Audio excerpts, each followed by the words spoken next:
नमस्कार. महाराष्ट्राचा हवामान अपडेट या यूट्यूब चॅनलमध्ये पुन्हा एकदा सगळ्यांचं स्वागत. पाहू शकता एक चांगली आणि एक पॉझिटिव्ह सकारात्मक अपडेट म्हणजे पावसाची जी स्थिती आहे ही बदलताना राज्यभरामध्ये महाराष्ट्रामध्ये हवामान बदलत असून शेतकऱ्यांसाठी त्याचबरोबर सगळ्या राज्यातील नागरिकांसाठी एक चांगली महत्त्वाची अपडेट म्हणजेच अरबी समुद्रामध्ये कमी दाबाचा जो पट्टा आहे हा तयार व्हायला सुरुवात झाली असून याचा प्रभाव म्हणजे उद्यापासून महाराष्ट्रभर मुंबईसह महाराष्ट्रामध्ये पावसाची सुरुवात ही पाहायला मिळणार आहे आणि त्याच्यानंतर पुढच्या 2 ते 3 दिवसामध्ये अजून जोर हा वाढणार आहे. पुढचा आठवडाभर हा चांगला पाऊस दिसणार आहे. तर याबाबतच आजच्या व्हिडिओमध्ये जाणून घेऊयात. 21 जून महाराष्ट्रातील जे हवामान आहे हे ताजी माहिती आपण पाहणार आहोत. राज्यातील अनेक भागांमध्ये वातावरणामध्ये बदल हा आज सुद्धा दिसून आलेला आहे. काही भागांमध्ये पाऊस जो आहे हा झालेला आहे संध्याकाळी. तर पुढील काही दिवसामध्ये पावसाची शक्यता वाढत असल्याचे संकेत मिळत आहेत. डिटेलमध्ये जर तुम्ही समोरची जर सॅटेलाइट मॅप पाहिलात तर यामध्ये बंगालच्या उपसागरामधील प्रणालीमुळे हा जो भाग आहे यामध्ये आंध्र प्रदेश त्याचबरोबर ओडिशा कटक वरती पश्चिम बंगाल या भागामध्ये चांगला पाऊस हा पाहायला मिळत आहे. महाराष्ट्रामध्ये जर पाहिलं तर सध्याच्या सॅटेलाइट मॅपनुसार थोडासा म्हणजे ढगांची व्याप्ती थोडीशी कमी दिसत असली तरी थोडाफार हलका स्थानिक स्वरूपाचा पाऊस हा झालेला आहे. मुख्य म्हणजे जे काही यामध्ये अरबी समुद्रामध्ये पूर्णपणे क्लिअर असं वातावरण दिसत होतं, मात्र आता थोड्याफार प्रमाणामध्ये पाहिलं तर कमी दाबाचा पट्टा हा तयार व्हायला सुरुवात झाली आहे. मात्र सर्वप्रथम शेतकरी बांधवांसाठी सगळ्यात महत्त्वाची सूचना म्हणजे कोणत्याही भागात धूळ पेरणी करण्याचा निर्णय सल्ला हा अजूनही दिलेला नाही. एकदा पाऊस सुरू होऊ द्या. चांगला पाऊस सुरू झाल्यानंतरनं जमिनीत पुरेशी ओल निर्माण झाल्यानंतरच कृषी विभागाच्या मार्गदर्शनानुसार पुढची पेरणीची जी निर्णय आहे हा घेण्यात यावा अशी सध्याची ही स्थिती आहे. तर पाहू शकता यामध्ये महत्त्वाची अपडेट म्हणजे कमी दाबाचा पट्टा हा या भागामध्ये पाहायला मिळत आहे आणि त्याचबरोबर या भागामधून जे वारे आहेत यामध्ये हा व्हायला सुरुवात झाली आहे. त्यामुळे पाहू शकता महाराष्ट्रभर उद्यापासून जी पावसाची व्याप्ती आहे हे आपल्याला वाढलेली पाहायला मिळू शकते. मुंबईसह कोकण किनारपट्टी या भागामध्ये पावसाची सुरुवात जी आहे ही पाहायला मिळू शकते.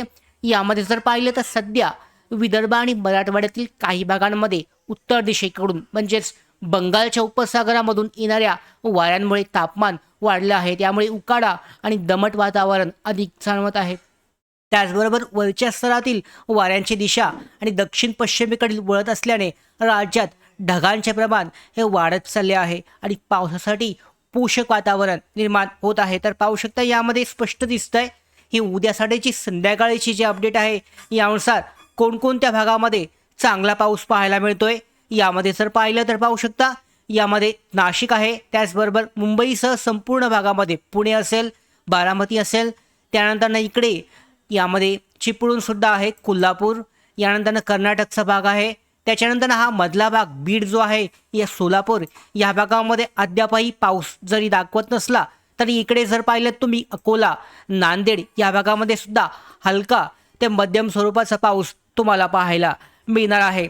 तर यानुसार पाहिलं तर पाहू शकता पुणे घाट परिसर यामध्ये आज जो आहे पुणे घाट परिसर, नाशिक परिसर तसेच अहिल्यानगर आणि शिर्डी भागांमध्ये काही ठिकाणी हलक्या आणि रिमझिम पावसाची नोंद ही झालेली आहे. त्याचबरोबर नाशिक पूर्व, जालना, बुलढाणा, वाशिम आणि छत्रपती संभाजीनगर परिसरामध्ये सुद्धा ढगाळ वातावरण हे कायम पाहायला मिळालेलं आहे. मात्र सध्या राज्यामध्ये मुसळधार किंवा व्यापक पावसाची शक्यता ही सध्या तरी कमी दिसते. अनेक ठिकाणी फक्त हलका ते मध्यम स्वरूपाच्या सरी, रिमझिम सरी ज्या आहेत स्थानिक सरी या पडू शकतात. मात्र 22 जूनपासून परिस्थितीमध्ये थोडा अजून बदल होण्याची शक्यता आहे. रत्नागिरी, सिंधुदुर्ग आणि गोवा परिसरामध्ये अनेक दिवसानंतर हलका ते मध्यम मान्सून पाऊस जो आहे हा पडू शकतो. त्याचवेळी सातारा घाट ते कोल्हापूर घाट परिसरात सुद्धा चांगल्या पावसाच्या सरी या शक्यता हवामान मॉडेल सुद्धा दर्शवत आहेत. याचवेळी मुंबई शहर, उपनगर, ठाणे, पालघर आणि रायगडच्या किनारी भागांमध्ये पुढील 24 तासामध्ये हलका ते मध्यम पाऊस काही ठिकाणी पडू शकतो. मात्र सध्या व्यापक किंवा मुसळधार पावसाचे संकेत हे दिसत नाही आहेत. त्यामुळे मुंबईच्या जलाशयामध्ये लगेच मोठी वाढ होण्याची शक्यता सध्या तरी कमी आहे. नागरिकांनी पाण्याची बचत ही आत्ता जशी सुरू आहे तशीच सुरू ठेवावी. विदर्भातील अकोला, अमरावती, यवतमाळ, वर्धा, नागपूर, चंद्रपूर, गडचिरोली आणि गोंदिया या जिल्ह्यांमध्ये उष्ण आणि दमट वातावरण हे कायम राहू शकते.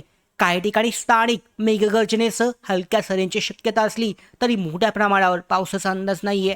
भारतीय हवामान विभाग IMDने सोलापूर, कोल्हापूर असेल, सिंधुदुर्ग या जिल्ह्यांसाठी मेघगर्जनेसह पावसाचा येलो अलर्ट जारी केला आहे. त्याचवेळी मुंबई, ठाणे, पालघर, रायगड, रत्नागिरी, पुणे आणि सातारा, सांगली आणि लातूर या जिल्ह्यांसाठी नांदेड आणि धाराशिव या जिल्ह्यांमध्ये हलक्या पावसाची व स्थानिक मेघगर्जनेची शक्यता व्यक्त केलेली आहे. विदर्भातील काही जिल्ह्यांसाठी उष्णतेचा ऑरेंज अलर्ट हा जारी करण्यात आला आहे. त्यामुळे नागरिकांनी दुपारच्या उन्हामध्ये बाहेर पडताना विशेष काळजी घ्यावी. एकंदरीत पुढील 24 ते 48 तासामध्ये महाराष्ट्रातील अनेक भागांमध्ये हलका ते मध्यम पावसाच्या सरी या पडू शकतात.